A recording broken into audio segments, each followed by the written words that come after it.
Hey lovely people out there, welcome to my YouTube channel and thanks for clicking on this video. हमने अपने channel पे एक important series of lecture start किया है and the name of that particular series is drugs acting on kidney. Now जब हम drugs acting on kidney की बात करते हैं तो very important class of drugs which are mainly acting on our kidneys are known as diuretics. हमने पहले के वीडियो लेक्चर्स में 4 important classification of diuretics को स्टडी किया है and in today's video lecture we are going to see a very important diuretic agent. But before going on to our today's video lecture, let us see हमने पिछले video lectures में कौन से important class of diuretic agent discuss किए हुए हैं. The very first important class of diuretic agent जो हमने डिस्कस किया हुआ है that is known as carbonic anhydrase inhibitors. If you can recollect from our previous video discussion, ये जो carbonic anhydrase inhibitors होता है, it is mainly working on our site A and that is proximal convoluted tubule. The second thing that we need to discuss was about the loop diuretic agent. Now ये जो loop diuretic agent होता है, it is mainly working on our site B. And this particular site is known as ascending limb of loop of Henle. To be more precise, it is thick ascending limb of loop of Henle, and here it is represented by site B. Then we move ahead with our third important class of diuretic agent, and that was thiazide diuretic. Now ये जो thiazide diuretic होता है, it is mainly working on our distal convoluted tubule and here it is represented as site C. Then the fourth class जो हमने पिछले ही video lecture में cover up किया है that was about the potassium sparing diuretic agent and ये जो potassium sparing diuretic agent होता है it is mainly working on our collecting tubule which is also known as a collecting duct. Now if you can see कि ये सारे के सारे जो diuretic agent के क्लास थे it is having a specific site of action. For example, अगर हम thiazide diuretic agent को लेते हैं it is having a specific site which is our distal convoluted tubule. Now आज के इस वीडियो लेक्चर में we are going to discuss a very non-specific diuretic agent class and that is known as osmotic diuretic agent. Now the question is why this diuretic agent is known as non-specific diuretic agent. The answer is very simple. ये जो हमारा osmotic diuretic agent होता है it is not working at a specific site on our nephron. It can work on our entire nephron region. इसीलिए इसको हम बोलते हैं नॉन स्पेसिफिक, यानी कि जिसका कोई स्पेसिफिक साइट ऑफ एक्शन नहीं है. That particular agent is known as non specific diuretic agent and उसमें एक इंपॉर्टेंट क्लास आता है and that is known as osmotic diuretic agent. So आज के इस वीडियो लेक्चर में we are mainly going to focus on our mechanism of action of our osmotic diuretic agent. We will see the therapeutic application of the same. We will also see the contraindication, यानी कि कौन से condition में we will avoid giving the patient osmotic diuretic agent. And lastly, we are going to see the adverse effect of our osmotic diuretic agent. So let's start with the mechanism of action of our osmotic diuretic agent.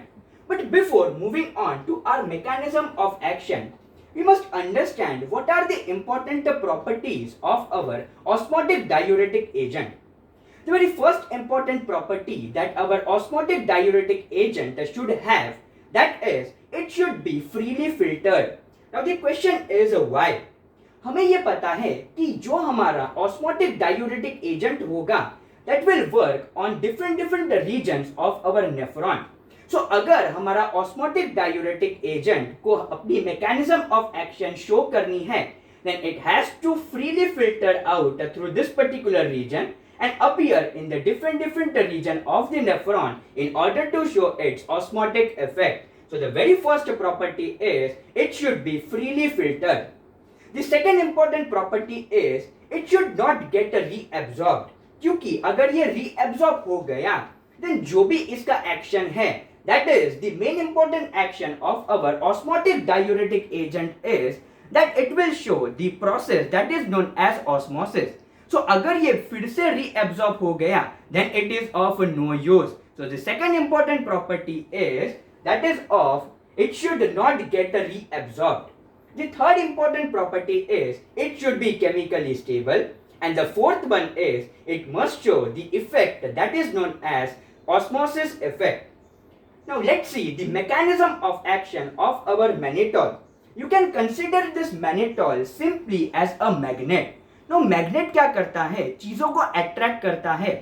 Similarly ये जो mannitol होता है, जब हम patient को mannitol देते हैं, it is going inside the human body and it is attracting the water molecules. So simply it is showing the effect of osmosis, and this is the mechanism of action of our osmotic diuretic agent. And very important इसमें एक example आता है and that is of mannitol. So mannitol is coming under the category of osmotic diuretic agent. Now let's see जब हम ये mannitol intravenously patient को देते हैं, what will be its effect? So when we give the patient 20% mannitol, that is IV infusion, ये क्या करेगा? It will show its osmosis effect, and because of this osmosis effect, there will be shift of a fluid from intracellular compartment to the extracellular compartment. In short, जो blood volume है वो बढ़ जाएगा, and अगर blood volume बढ़ा, then it will increase our glomerular filtration rate. And हमें ये पता है कि जो हमारा मैनिटॉल होता है it is freely filtered by our glomerulus. So ये जो मैनिटॉल है it will come into our kidney and it will inhibit the reabsorption of water and NaCl.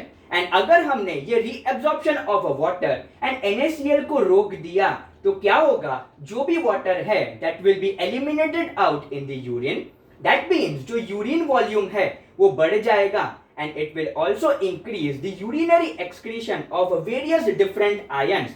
For example, जितने भी हमारे ions है जैसे सोडियम हो गया, पोटेशियम हो गया, कैल्शियम हो गया, मैग्नीशियम हो गया, उसका ये लॉस प्रमोट करेगा.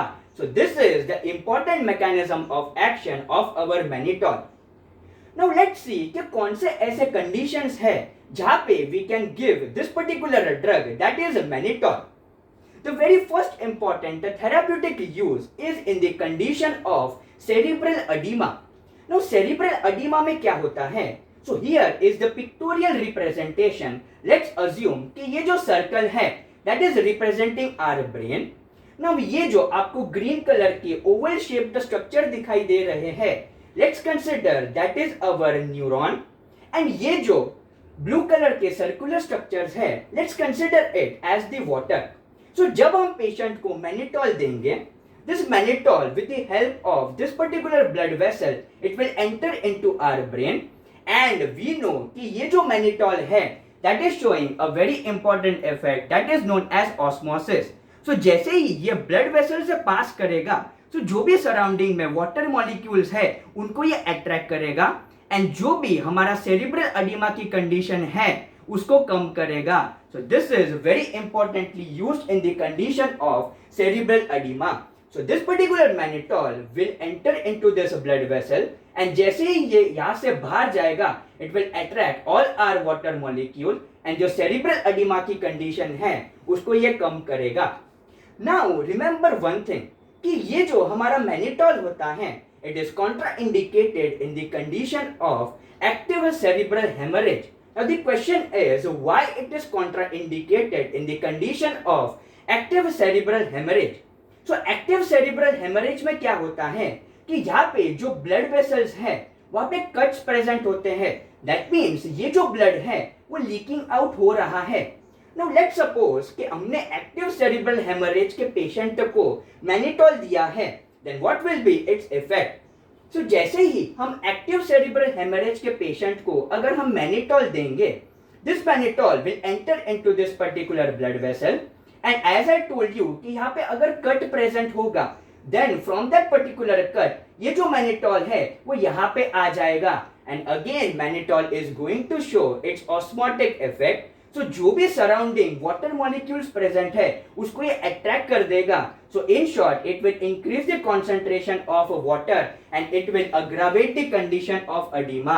Hence, mannitol is a contraindicated in the condition of active cerebral hemorrhage. Now, moving on to our next important therapeutic use of our mannitol is it can be used in the condition of incipient renal failure. Now, what do we understand by the concept of incipient renal failure? Incipient का मतलब होता है partial. So let's take a particular example. Let's suppose यहाँ पे हमारे nephron के reason में 100 ml of blood आ रहा है and from that 100 ml only 50 ml of blood is going as a filtrate. Now अगर ये particular patient में अगर हमें यूरिन के वॉल्यूम को बढ़ाना है, in that particular condition we can use our drug that is mannitol. Now mannitol क्या करेगा? As I told you कि ये जो mannitol है it can work on our entire human body. जहां पर भी ये जाएगा it will show its particular effect and that particular effect is known as osmosis. So when we are giving this particular mannitol in the patient of incipient renal failure, ये different body के जगह से बहुत ज़्यादा पानी लेके आएगा. So in short, जो पहले 100 ml of blood हमारे किडनी रीजन पे आ रहा था, now by giving mannitol, mannitol will attract the water from different regions, different organs of our human body and ultimately जो अभी किडनी के रीजन पे यानी कि नेफ्रॉन के रीजन पे जो ब्लड जाएगा वो बढ़ जाएगा. So let's see this.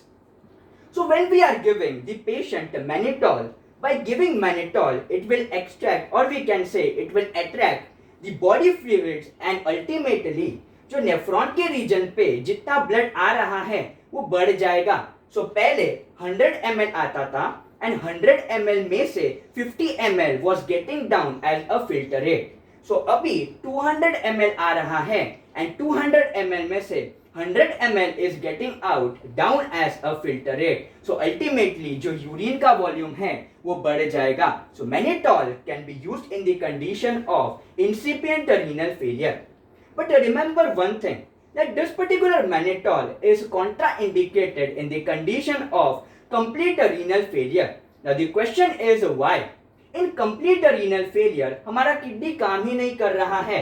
So even if you are bringing 200 ml of blood into this particular region, उसका कोई यूज ही नहीं होगा because our kidneys are not working.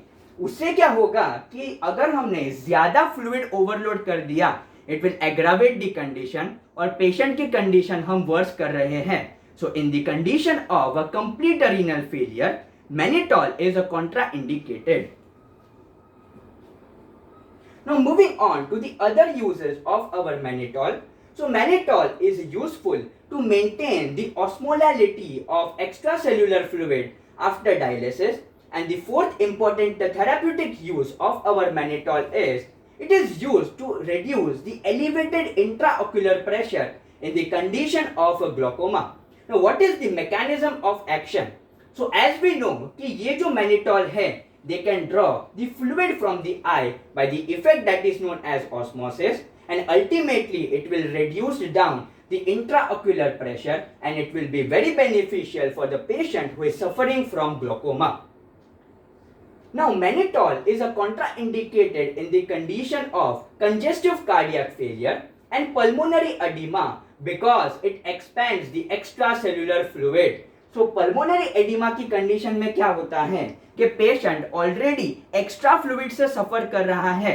So in that particular patient अगर हमने मैनिटॉल दिया, so it will increase the extracellular fluid and it will worsen the condition of pulmonary edema. Hence it is contraindicated in the patient who is suffering from pulmonary edema. And also congestive cardiac failure के patient में mannitol is a contraindicated.